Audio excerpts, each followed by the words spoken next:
سلامونه وخت په خیر زموږ د 15 بجو خبري ټولګې ته ښه راغلاست. نن یوانۍ د مرغومي لومړۍ چې د ډسمبر له 22 سره برابره ده. په سر کې هم پام وکړئ د څو مهمو خبرونو سره ټکوله.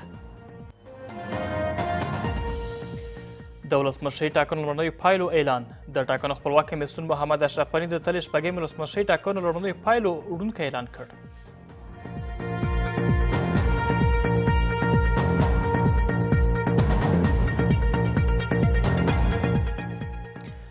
د ټاکنو لومړنیو پایلو اړوند غبرګونونه. د عبدالله ټاکنیزې ډلې په ګډون یو شمېر ټاکنیزې ډلې وایي چې ولسمشرۍ ټاکنې له درغلو ډکې وي او پایلې نه مني، خو ملګرو ملتونو سازمان او امریکا بیا ترې هرکلی کړی دی.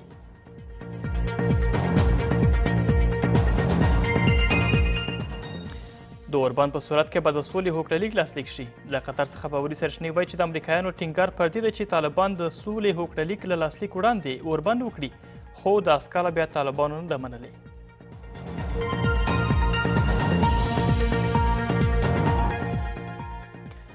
او په امنه فضا کې د ازبکستان پارلماني ټاکنو ترسره کېدل. د دې هیواد په میلیونونو وګړي نن سهار د رایو صندوقونو په لور لاړل او د خپلې خوښې نومان ته یې رایه ورکړه.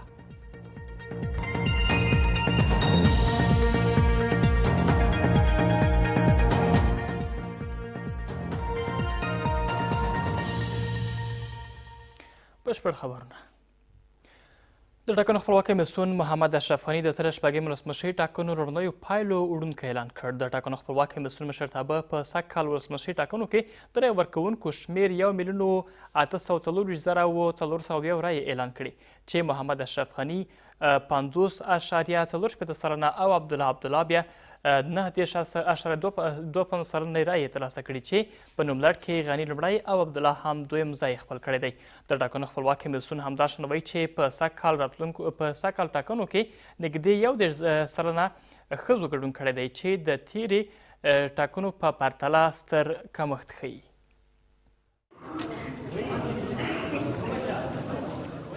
تل د میاشتې د شپږمې نېټې د ولسمشر ټاکنو له ترسره کېدو 3 میاشتې وروسته د ټاکنو خپلواک کمیسیون مشرتابه د ولسمشر ټاکنو لومړنۍ پایلې اعلان کړې.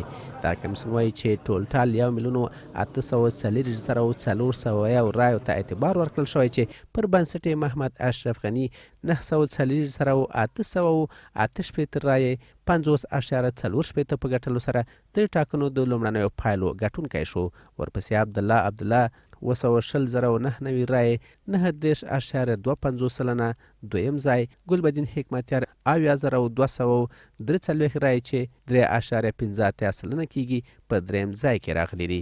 همداشان رحمت الله نبیل 3,921 رایې 1.8 سلنه، فرامرز تمنا 8,090.99 سلنه رایې، نور الله جلیلی 15,515 سلنه، عبداللطیف پترام 12,608 رایې 0.9 سلنه، عنایت الله حفیظ 1,304 سلنه، حکیم تورسن 5,504 رایې 0.2 سلنه او احمد ولی مسعود د 3,942 رایو په ګټلو سره هر نومان په ترتیب سره تر 14 پورې ځایونه خپل کړي دي.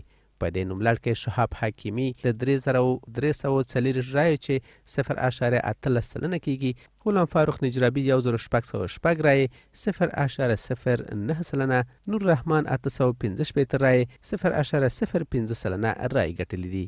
کمیسیون مستقل انتخابات و منظور رسیدگی به اعتراض و شکایات با کمیسیون محترم شکایات انتخاباتی همکاری جدی خواهند نمود. د ټاکنو خپلواک کمیسیون وایي چې دغه بنسټ د ټاکنو په ورځ 5,303 رایې ورکونې مرکزونه په پام کې نیولي وو چې د ټاکنو په ورځ 411 مرکزونه تړلي پاتې وو.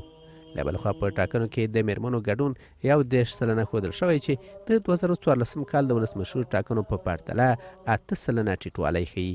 سقف نهایی اشتراک کنندگان بایومتریک شده 1,843,108 بوده و بعد از تفتیش و بازشماری 1,224,401 گردید. از مجموع اشتراک کنندگان 31% رای دهندگان خانم ها بودند. د ټاکنو لومړنۍ پایلې په داسې حال کې اعلانېږي چې تر دمګړۍ د ټاکنو د پایلو پر سر لانجې او شخړې لا هم په خپل ځای دي او د ټاکنو خپلواک کمیسیون کړنو په ټاکنو کې د یو شمېر ښکېلو اړخونو قناعت لا هم نه دی ترلاسه کړی. په همدې حال کې د ولسمشر ټاکنو لومړنیو پایلې له غبرګون سره هم مخامخ شوي دي. د عبدالله ټاکنیزې ډلې په ګډون یو شمېر ټاکنیزې ډلې وایي چې د تلې شپږمې ولسمشر ټاکنې له درغلیو ډکې دي او د دوی لپاره د منلو نه دي. له بله خوا په افغانستان کې د ملګرو ملتونو سازمان د مرستیالۍ دفتر او همداشان په کابل کې د امریکا سفارت د ټاکنو د لومړنیو پایلو له اعلان څخه هرکلی کړی دی. د ولسمشر ټاکنو د لومړنیو پایلو د اعلانولو په اړه غبرګونونه. اعلام نتایج نخستین انتخابات ریاست جمهوری واکنش‌هایی را به همراه شده است. برخی موافقند و حمایت می‌کنند اما برخی هم مخالف هستند. ما از نتایج انتخابات اعلان حمایت می‌کنیم بر اساس فیصله‌هایی که حداقل در چند مورد از یک فیصله نامه 105 تا 113 حداقل مشهود است. د عبدالله ګلبدین حکمتیار رحمت الله نبیل د ټاکنیزو ټیمونو په ګډون یو شمېر ټاکنیزې ډلې د تلې د میاشتې د شپږمې نېټې ټاکنې له درغلیو ډکې او لومړنۍ پایلې هم نه منونکې بولي. ما گزارشات را که از دوران از روز 6 میزان داشتیم ناظرین ما آورده بود و امروز اعلام نتیجه را که دیدیم اصلا قابل قبول نیست. یک اعلان خلاف قانون صورت گرفته برای ما قابل قبول نیست و در برابرش ما از هر گزینه‌ای که جلوگیری بکنه از تقلب و فیصله‌های خلاف قانون انتخابات ما در برابرش میستیم و از ابزار و وسایل استفاده میکنیم. په همدې حال کې په افغانستان کې د ملګرو ملتونو سازمان د خبرپاڼې په خپرولو سره د ټاکنو د لومړنیو پایلو د اعلانولو هرکلی کړی دی او ویلي دي چې باید ټول چارواکي او د افغانستان ټاکنیز شریکان د ټاکنو بشپړتوب ته خپل تعهد او له دغې لړۍ څخه خپل ملاتړ او ورته درناوی وښیي. در کنار اینکه دیر انجام دادن طبیعتا که نارضایتی‌ها در مورد کار کمیسیون هم وجود داره و یک ماموریت دشوار به کمیسیون شکایت انتخاباتی اینها محول ساختن. له بلې خوا په کابل کې د امریکا سفیر د ټاکنو د خپلواک کمیسیون له دغې کړنې هرکلی کړی او ویلي دي چې دا لومړنۍ پایلې دي او د وروستیو پایلو تر وروستي کېدو لا ډېر مهال پاتې دی تر څو افغانان د ټاکنو په پایلو ډاډمن شي. د امریکا سفیر په خپل ټویټر پاڼه کې همداشان لیکلي موږ د ولسمشرو ټاکنو د وروستیو پایلو تر اعلانېدو دمخه د شکایتونو د اورېدو په برخه کې د ټاکنیزو شکایتونو د کمیسیون له حیاتي کړنو ملاتړ کوو. ما از ساعت 8 فردا به مدت 3 روز یا 72 ساعت فرصت داریم که در ولایات و مرکز شکایات مستند شاکیان و معترضین را اخذ نماییم. له دې ټولو سره سره د سیاستوالو د غبرګونونو پر دوام سیاسي مشر عطا محمد نور د خبرپاڼې په خپرولو سره خوښي ښودله چې ډېر ژر به د افغانستان خلک د ولسمشر ټاکنو د وروستیو پایلو د اعلانولو شاهدان واوسي. د ولسمشر ټاکنو لومړنیو پایلو اعلان په ټولنیزو شبکو کې هم له بېلابېلو غبرګونونو سره مخ شوی دی. یو شمېر هیوادوال د ولسمشر ټاکنو لومړنیو پایلو له اعلان څخه په خوښبینۍ سره وایي چې د دې بهیر د هیواد سیاسي راتلونکي لپاره هیلې زیاتې کړي دي. خو یو شمېر نورې بیا ټاکنې له درغلیو ډکې بولي او په دې بهیر کې د اعتراض کوونکو ټاکنیزو ډلو قانوني غوښتنو ته په رسېدنې ټینګار کوي.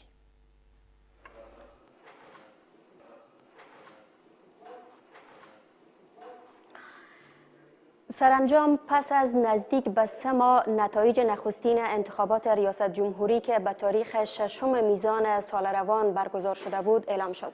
هرچند این روند با کشمکش‌ها و زدوبندهای بسیار به همراه بود، اما هنوز هم این جدال‌ها حل نشده باقی است و در این مورد شهروندان دیدگاه‌های گوناگون دارند. به گونه مثال اگر سر بزنیم به شبکه‌های اجتماعی، یکی از کاربران فیسبوک نوشتن در دنیای سیاست برد و باخت یک اصل است. رقبای انتخاباتی باید این جرأت اخلاقی را داشته باشند که رقیبان پیروزشان را با پیام‌های تبریکی استقبال نمایند.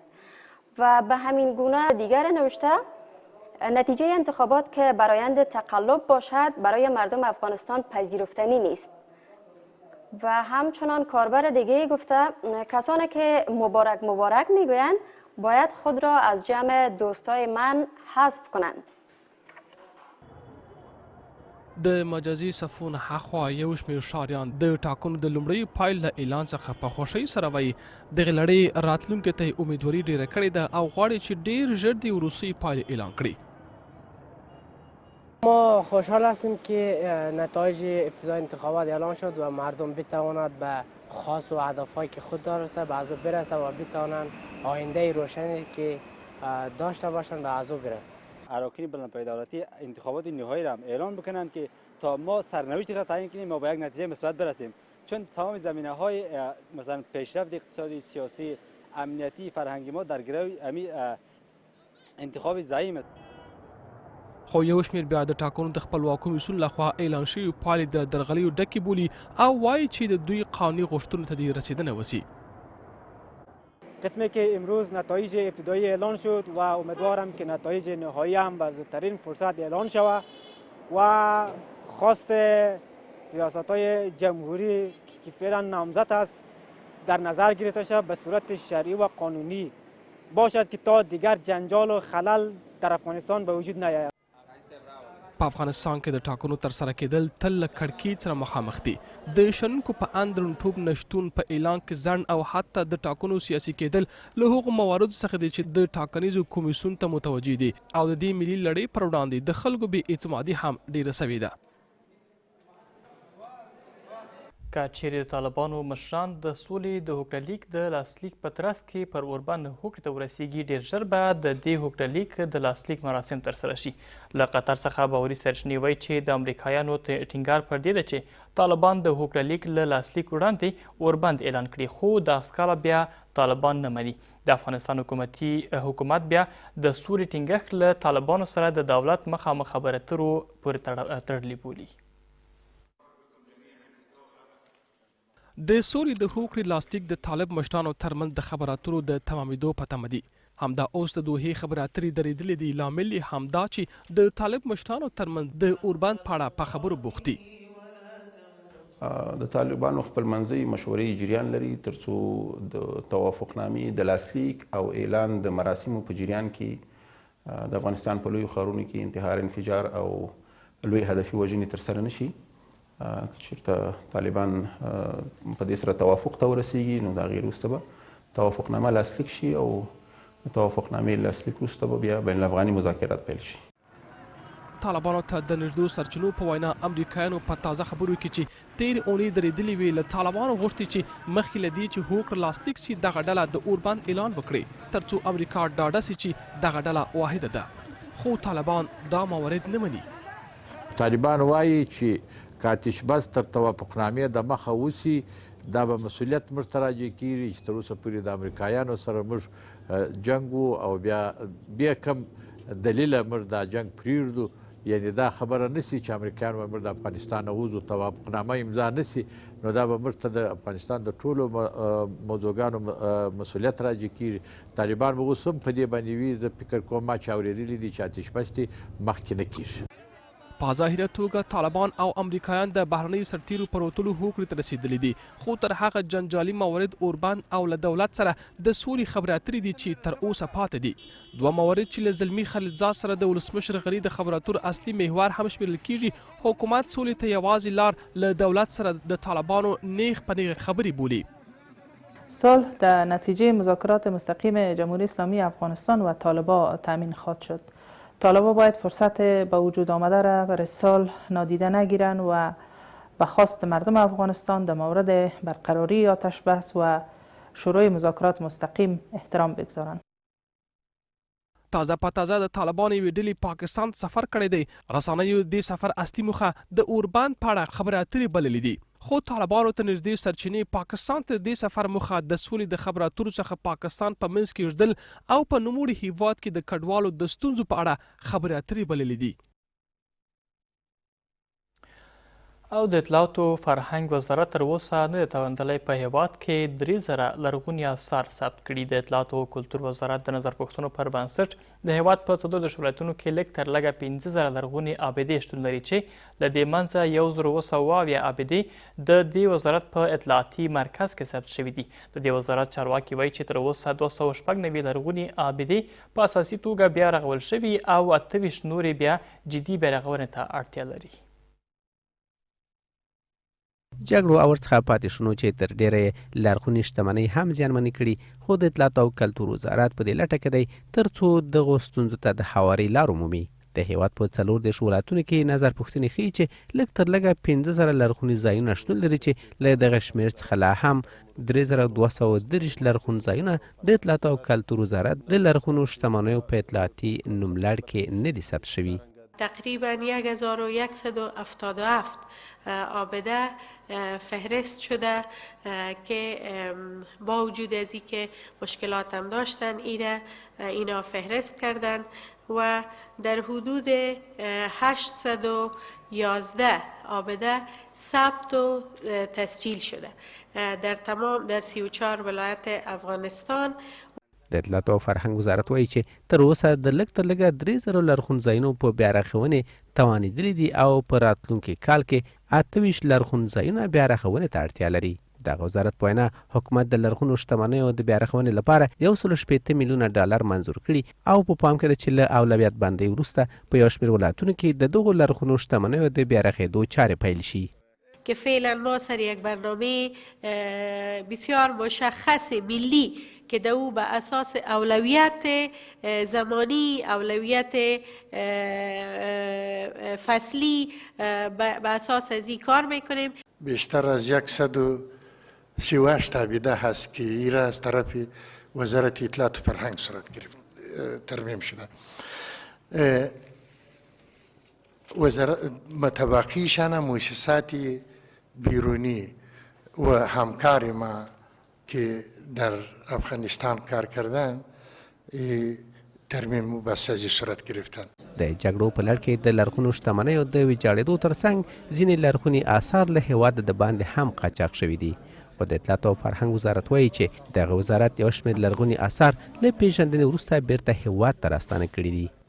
د ازبکستان پارلماني ټاکنې نن په امنه او قانوني فضا کې ترسره شوې. په میلیونونو د ټاکنو په شرایطو برابر کسان نن سهار د رایو د صندوقونو په لور لاړل او د خپلې خوښې نومان ته یې رایه ورکړه. په دې ټاکنو کې ټولو 50,000 ګوندونو د ازبکستان د اوسني ولسمشر له اصلاحي خپرونو هم ملاتړ وکړ. د ازبکستان په میلیونونو ښاریان د پارلماني او عالي شورا د ټاکلو لپاره د رایو د صندوقونو په لور لاړل. په دغه ټاکنو کې 15 سیاسي ګوندونو سیالۍ وکړې او له دغې لړۍ څخه نړیوال څارونکي څارنه کوي. لیبرال دیموکراتیک پارتي هستند بugünkü د ازبکستان ښاریانو په لوړې روحیې سره په ټاکنو کې ګډون وکړ. ټاکنې ډېرې ښې روانې دي. موږ تر اوسه داسې چې د قانون خلاف اوسي نه دي لیدلي. هیله مند چې ټاکل شوي کسان ازبکستان لپاره خدمت وکړي.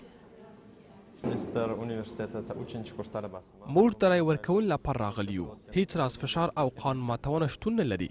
ما خپله رایه د خپلې خوښې نومان ته ورکړه.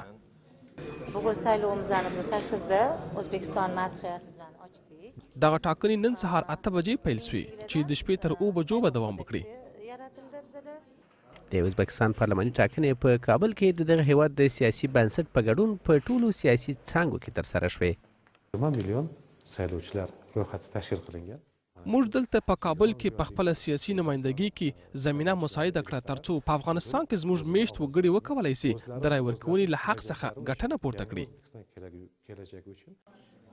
د شوکت میرزیایوف له واک ته رسېدو وروسته دا لومړنۍ پارلماني ټاکنې دي او 15,000 ګوندونه د ولسمشر له خپرونو ملاتړ کوي. زموږ د مال خبرې ټولګه هم دومره وله. په امانه څخه مننه د سبا د هوا حالات به مې هم همکار وړاندې کړي. ښې شوې ولرئ.